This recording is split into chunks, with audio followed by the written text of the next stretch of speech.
Welcome in. Welcome in. Let's build this Nightfall. Let's get this bread. let's get this bread with Nightfall. Okay, so we've got Diana. Show all cards. Nocturne. Yo, we got the resub from Aquila bot. 14 months. What is up, my friend? Thank you so much for that continued support. Welcome, welcome.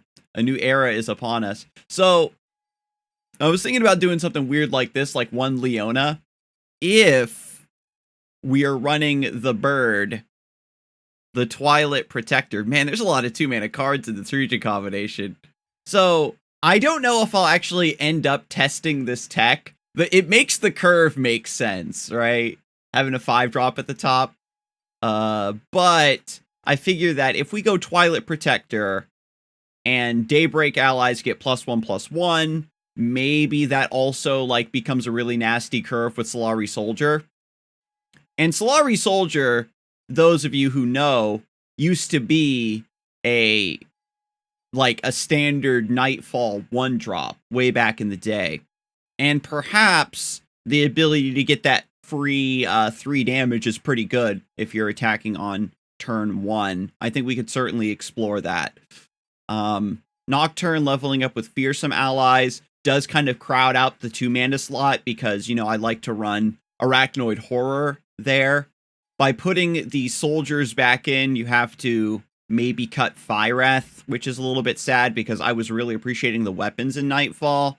But perhaps we can just get away with running Harazi.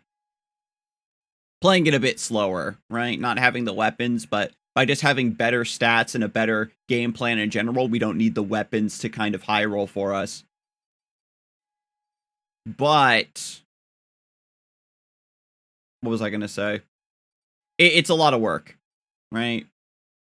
And I mean, even when they first added, I remember when they first opened the LPP, I was not in it. And it took like a year for them to reopen applications to be in the early access and stuff like that. So, I mean, I was in the same boat. Oh, I forgot we got this dude too. Moonlit Glenkeeper. When you summon an ephemeral ally, grant it +1. Nightfall, summon a sapling. I wonder how good Nightfall, summon a sapling would be for a deck like this. Just to have that little bit of extra pull and reach. It's probably not that great. I think that Moonlit Glenkeeper, is, even though it's a Nightfall card, isn't that good. Because, I mean, I try all kinds of nonsense in Nightfall. Like, y'all remember when I was trying Formal Invitation instead of Stalking Shadows. And I'm wondering, I think that because of TWILIT Protector, it means that Stalking Shadows and Fading Memories are back. It's kind of like another Doom Beast that you can just keep abusing and trying to high roll off of, I think, in terms of getting like a really wide swarmy idea. The only card I'm missing here is Moonlight Affliction. I'm going to cut a Stalking Shadows and put Moonlight Affliction back in because I just absolutely adore that card.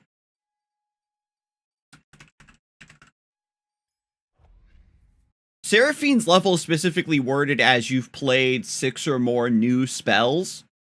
That's it, right? 6 different spells. That's it. Almost, I think like 95% of decks that have ever existed over the course of all of Runeterra's history can meet that requirement by not even building around it, by just putting good spells in your deck. Sure. I don't know if I actually do want to keep Stalking Shadows in this. It's weird. Stalking Shadows has been like not a card for such a long time that I'm honestly unsure of how to play around with it right now. Usually with Stalking Shadows, even when it was considered to be dumpster tier and none of the Nightfall decks were running it, I had it as a late game like Hail Mary reload one of.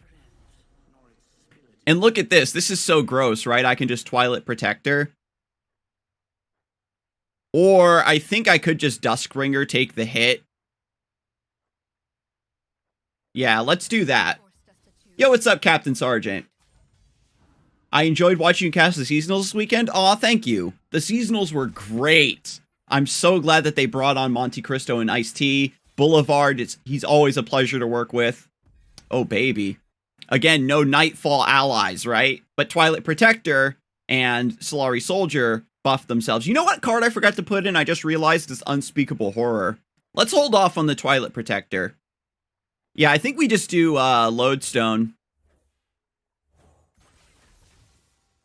I heard Yasuo won the seasonals. Are you sure Riot didn't imagine stuff? It was a very odd thing indeed. We can just attack like this because we have the value trade into the mist. And if they block down, that's good for me, right? Because this is ephemeral, forces my opponent to just redevelop. And then we're chilling.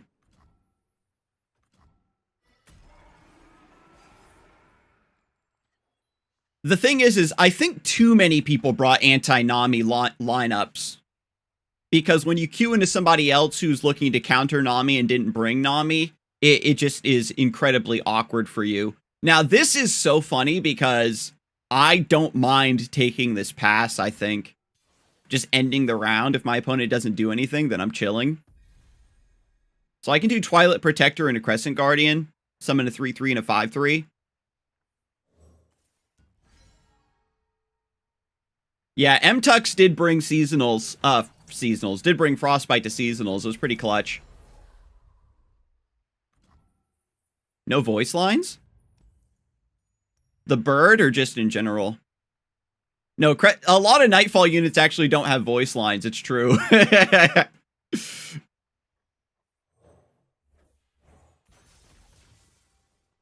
Yeah, he was running LeBlanc Ash. I don't feel like that's really Frostbite. He was running a very specific, like, build. Yeah.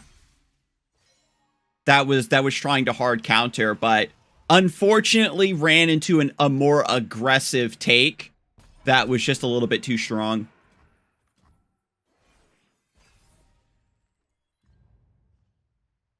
Nightfall units don't have voice lines because it's nighttime and people are asleep. They're just being courteous. Nocturne, 2 out of 5. Okay. Let's, Stalking Shadows. Okay, I guess we've got a plan.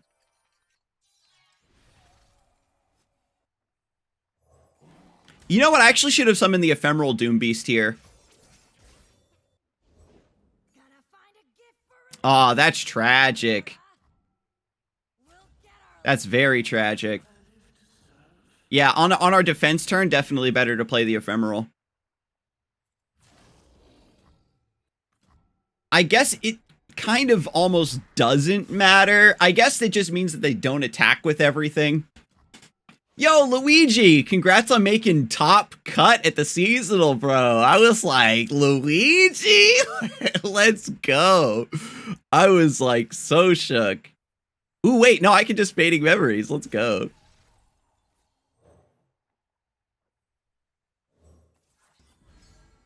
I got my ass handed to me, though. Making it that far, listen, when we were on the desk and we were saying that this was like one of the most stacked top cuts of all time, we were not exaggerating, Luigi. So no worries there. So if I Unto Dusk, then I can make the Twilight Protector grant again.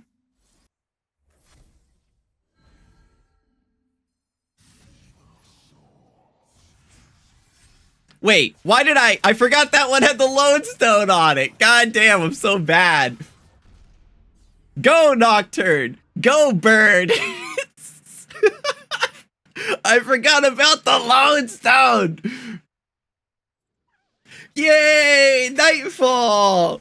Bird did thing. I mean, I really hope it just gives us some breathing room. I'm going to mulligan both of these. We definitely want Diana. Victor Seraphine. Oh my god, let's go. I feel like Nami decks don't have a leg to stand on anymore. Okay, we're attacking turn 1.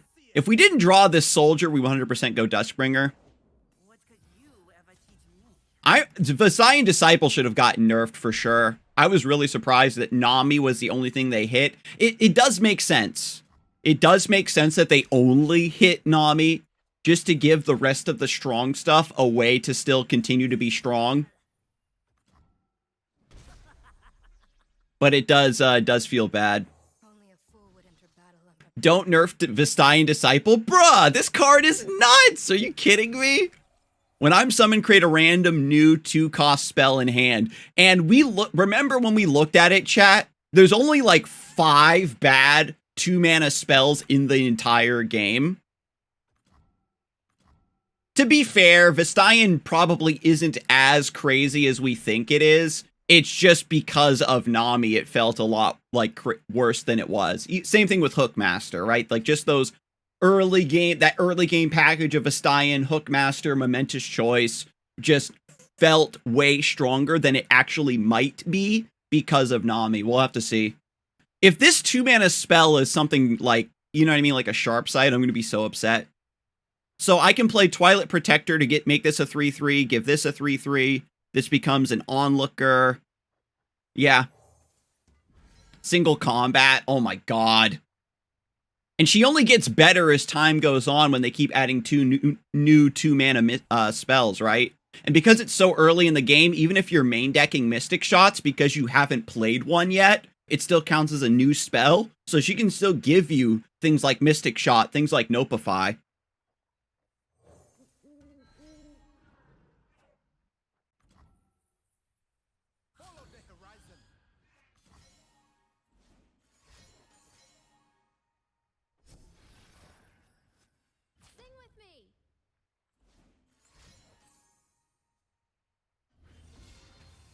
Oh.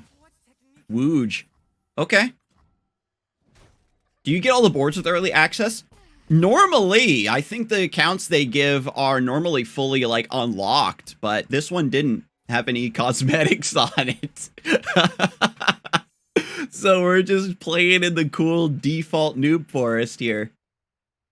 Honestly, you got to give a lot of credit to, like, the standard board for Runeterra. Like, when the game first came out, and everybody had the standard board and card back, it was totally chill and fine. What would be super cool is for, like, the anniversary of the next World Championships, if they made, like, a slightly upgraded version of the default board that had, like, more clickable stuff on it or something like that. Could be pretty hilarious. Manifest a spell that costs 5. And set its cost to 2. This, would it be better or worse if this didn't manifest and it just gave you 1? Manifesting means you're always able to take the broken thing.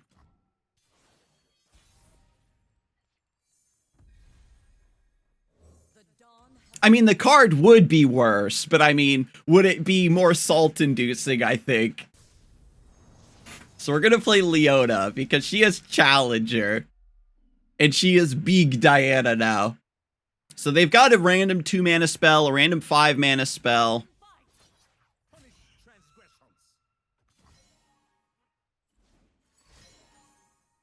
Guiding Touch from the Seraphine to survive. Yeah, Unto Dust doesn't work. I guess I'm gonna push a little here with Unto Dusk on the Stygian Onlooker because that gives it +2 attack here.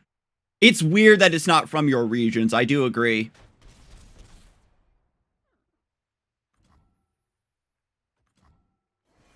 It's 6 spells, but yeah. And she levels up in the deck. Seraphine is kind of gross. I think they need to make... The thing is I could completely understand making Seraphine's level up a bit of a steeper idea, but I think that at the end of the day, Seraphine is meant to be more like Akshan, where she's just a 2-mana value champion you just put in every damn deck. And it's really there to accentuate Ionia's like stance as I am a... Holy shit, it worked! Heavens Alive levels up the Leona. We played Solari Soldier, TWILIT Protector, Leona. Oh my god. We're actually popping off, chat. Who knows if we'll build up enough tolerance for it. Because, like, Nora, the random stuff had to be very specifically manipulated to be good on average. Shell game!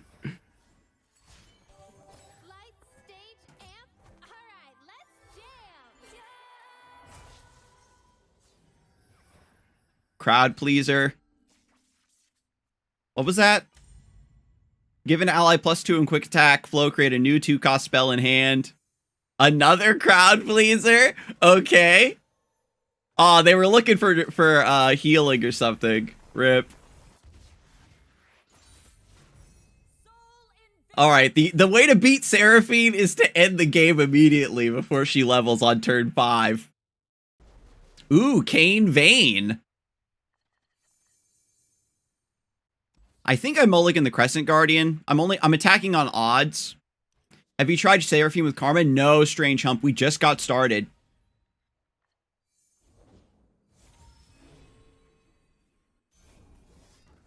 So if you were to take out their landmark with It That Stares, no repercussions. Exactly. Yeah, It That Stares is for landmark destruction. And I think that's fine.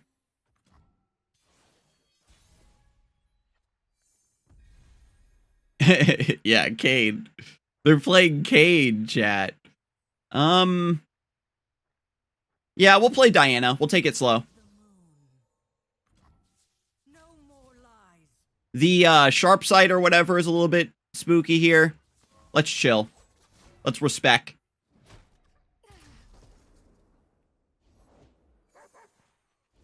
Oh, I forgot about this thing. If an ally died this round, I cost 2 less.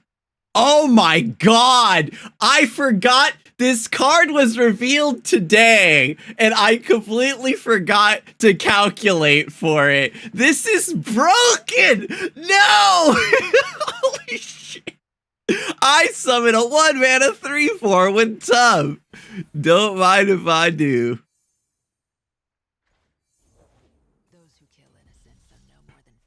Lord have mercy on my soul. Okay. Okay. So, I am going to play a 4-1 to get some blocks here. Yo, Demacia is bad. I got high rolled. I literally have to trade into my opponent when they have this in hand and a weapon. Super unlikely, right? Very, very crazy high roll. Now they've got Toomblay. God, why is Vayne so tanky? I can play Twilight Protector into Stygian Onlooker. Stygian Onlooker into Twilight Protector isn't even that good either. Yeah, the 3/4 stat line is just kind of giving me a lot of problems right now.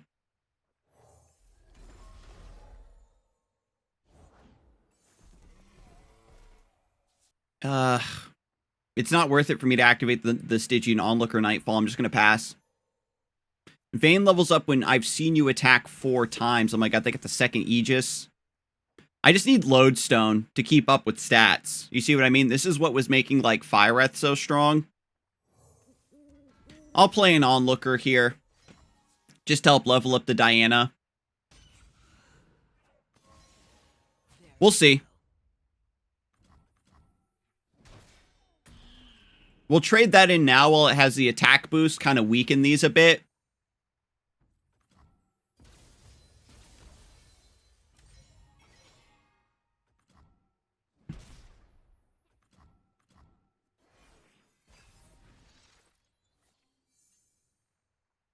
Yeah, our hand is just a little bit heavy.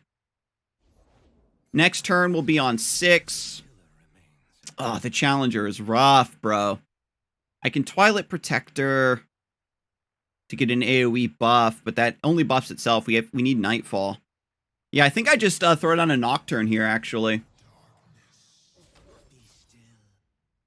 Yeah, they're just clearing Diana because she's my key to kind of swinging the game back in my favor.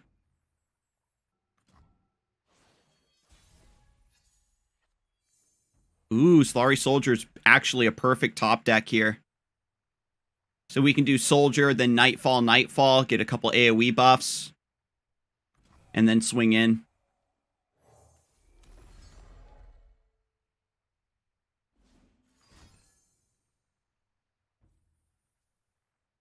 Tragic. Yeah, I don't know what to tell you, chat. My opponent's high rolling me.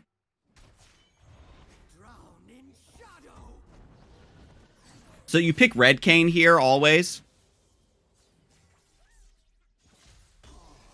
If I had maybe underplayed a bit and went for TWILIT Protector, then I had mana open for second Nocturne, so a little bit disrespectful of me to think that my opponent didn't have interaction there. Once I get a better handle on the bully mid-range idea that this list is working towards, I think we should be good. Yeah, the 1-mana 3/4 just walled out my early game. If I had more, honestly, if I had gotten more spells, more like Pale Cascades and stuff, I could have been more aggressive with Diana to fix things in my favor. Because my opponent only drew, like, buffs, and not a lot of direct rallies or, like, sharp sights or anything. And then what does Vayne do when she levels up again? You get your 0-cost tumble. So good. Where do the tumbles keep coming from? When Vayne strikes, she creates the tumble? Oh, it's just on round start? Jesus.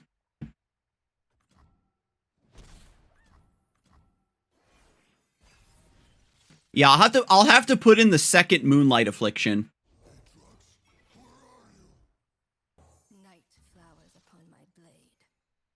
Is what I would need to do if a deck like this becomes meta.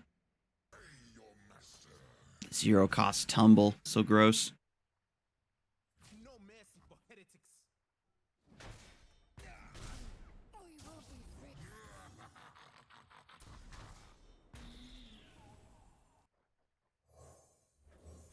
Yeah, the turn where I played the Crescent Guardian to try to go really wide, I should have just went for TWILIT Protector.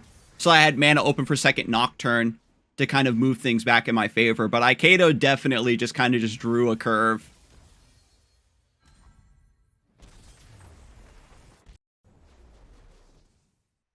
And again, I didn't play around the stupid dog. So if I just, now that I know that I need to play for a better ward position before taking trades, I'm gonna be in a much better spot.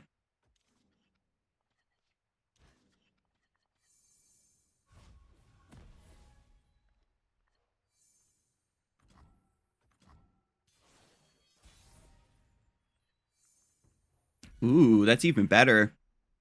Yeah, I would normally go Duskbringer Onlooker, but I'm gonna go in a bit harder like this.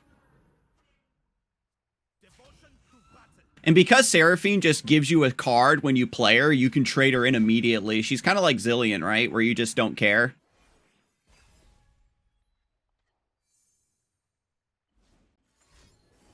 I'll just play Duskbringer here and pass. Next turn we can play TWILIT Protector. It definitely didn't feel as long as previous times. I do agree. I'm going to put Lodestone on the Onlooker, I think. I'll end the round. I'm thinking that if I go for Lodestone and then they, like, Mystic Shot, it's kind of ass for me.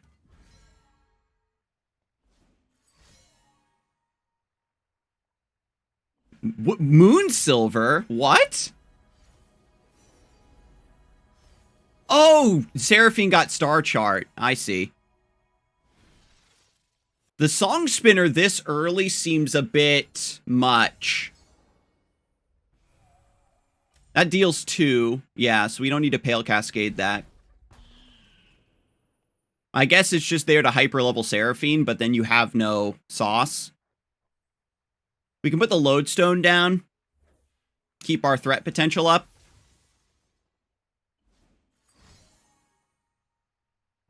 Ruinous Path is cute. We'll buff TWILIT Protector, of course. And, know what? I'm just gonna go wider. I'm gonna beat down.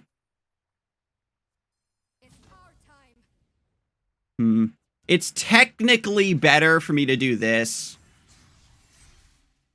To not give up the value trade, but I would love the TWILIT Protector to become a 4/4 or a 3/3 after the buff wears off. Aikedo can take this damage, yeah, absolutely. Bandle plus P and Z doesn't really have a lot of healing, though. So, As long as we beat down before the Shellfolk comes, we're kind of chilling. We saw that Shellfolk was already discarded from the hand, so Akedo might have double drawn, or is just playing much towards an anti-aggro line. Here comes Victor. Roll that roll that beautiful spell shield footage. That lifesteal footage, rather. We're just going to develop the Crescent Guardian right now with the Dusk Petal Dust, set up for this open attack.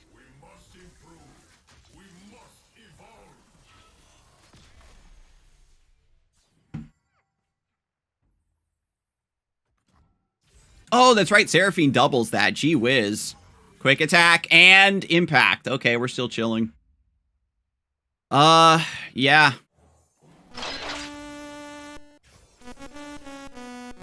I'm setting up an open attack, baby. We get the follow from Will of Deny. Thank you and welcome to the night with Will of Deny.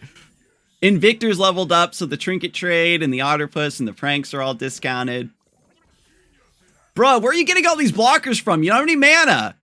Stop it. Gee, what the... Only Akedo draws the triple Trinket Trade. Get this shit out of here.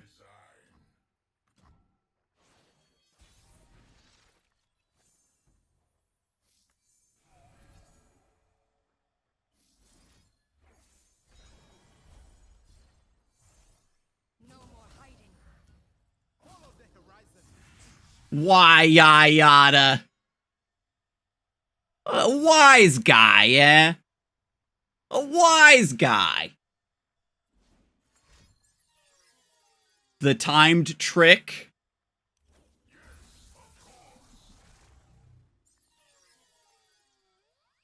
You get to predict and draw twice.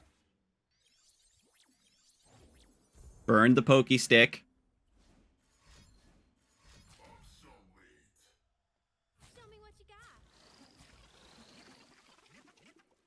Okay. Are we slow enough for Winding Light now? The problem with Winding Light is that it just makes your curve terrible. So, Sump Fumes, deal 2 to a unit. 3, 4, 5. Pale. Surviving. Man, that's lucky right there. Holy smokes. That deck is fast as fuck. Did you see how quickly that engine came online?